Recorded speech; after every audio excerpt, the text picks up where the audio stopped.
দেশ তো সংস্করণ হলো কেবল, আর সরকার যেহেতু নতুন গঠন হয়েছে, আমাদের কাছে যেহেতু দেশটা ছাড়িয়ে দিছে, তো সেক্ষেত্রে আমাদেরই উচিত যে দেশটাকে সুন্দর করে গড়ে তোলা। তো সেটা আর কি নতুন করে একটা প্রচেষ্টা। এই যে আমাদের গ্রাফিটি আর্ট করছি বা হচ্ছে আমাদের বিভিন্ন চিত্রের মাধ্যমে তুলে ধরতেছি যে আমাদের দেশটাকে কিভাবে সুন্দর করে আমরা করতে পারি। এছাড়া স্টুডেন্টদেরকে দেখতেছেন যে হচ্ছে কেউ কেউ ট্রাফিক সামলাচ্ছে, কেউ কেউ আমরা গ্রাফিটি আর্ট করতেছি, বা কেউ কেউ আছে অন্যান্য কাজে নিযুক্ত আছে, কেউ পরিষ্কার করতেছে। তো আমরা নিজেদের দায়িত্ব নিজেরা তুলে নিছি। আমরা চাচ্ছি যে একটা সুন্দর দেশ গড়তে, একটা সুন্দর রাষ্ট্র থাকতে, যেখানে স্বাধীনভাবে আমরা থাকতে পারবো, স্বাধীনভাবে কথা বলতে পারবো। তো আমরা এটাই চাচ্ছি। বাক স্বাধীনতাটা আমাদের আগে ছিল না, যেটা আমরা এর আগে চেয়েছিলাম আর কি। আমাদের চাকরি বলেন, আমাদের বিভিন্ন যে পরিস্থিতি, আগের যে সরকার তত্ত্বাবধানে ছিল, সেই সরকার বা স্বৈরাচার যেটাই বলি না কেন, তাদের আন্ডারে থেকে আমরা যা যা দেখছি, আমাদের রিসেন্টলি যে আন্দোলন করলাম আমরা, সেই আন্দোলনের পর আমরা যা যা দেখছি, তাদের যে কূটনীতিগুলো ছিল, যেগুলো বের হয়েছে, সেগুলো বলার মতো না, সেগুলো আমরা সকলেই দেখছি। তো সেই ক্ষেত্রে বলা যেত না যে আমরা ওই সময় স্বাধীন ছিলাম।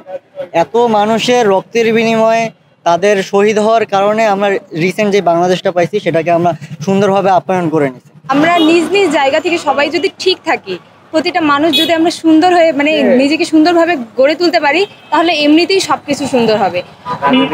রাজনীতির আমাদের যাওয়া দরকার নেই, প্রতিটা মানুষের ভিতর থেকে যদি ভালো জিনিসটা বের হয়ে আসে, তাহলে প্রতিটা জায়গা সুন্দর হবে, প্রতিটা জেলা উপজেলা এমনকি সব জায়গায় এতভাবে সুন্দর হবে যে আর বলার মতো থাকবে না। নিজেকে যদি আমরা সংস্কার করতে পারি, তাহলে তো মনে হয় না আমার যে আবার আর এত জন মিলে, আমরা সবাই মিলে, সব স্টুডেন্ট বা স্টুডেন্টদের গার্ডিয়ানরা যতজনই আছে, শিক্ষক, উকিল, সবাই মিলে যখন গেছিল আন্দোলনে, তখন তো কেউ ভাবে নাই যে সরকারি পতন ঘটবে, কিন্তু ঘটছে। তো এখন আবার যদি ওরকম আসে, অবশ্যই সবাই আবার দাঁড়াবে, আবার নিজেদের কথাগুলো আবার বলবে। আমরা যদি নিজ দায়িত্বে, আমরা হচ্ছে ধরেন জেলা পর্যায়ে কাজ করছি, তো আমরা যদি জেলা পর্যায়ে কাজ করি, আমাদের টাকা তো সেভ হবে, এতটুকুই তো সেভ হবে। আর এইভাবে যদি আমরা নিজেদের জায়গা থেকে সচেতন হই, আমাদের উপরের ধাপ, কারণ হচ্ছে ছোটদের কাছ থেকেই কিন্তু বড়রা অনেক কিছু শেখে।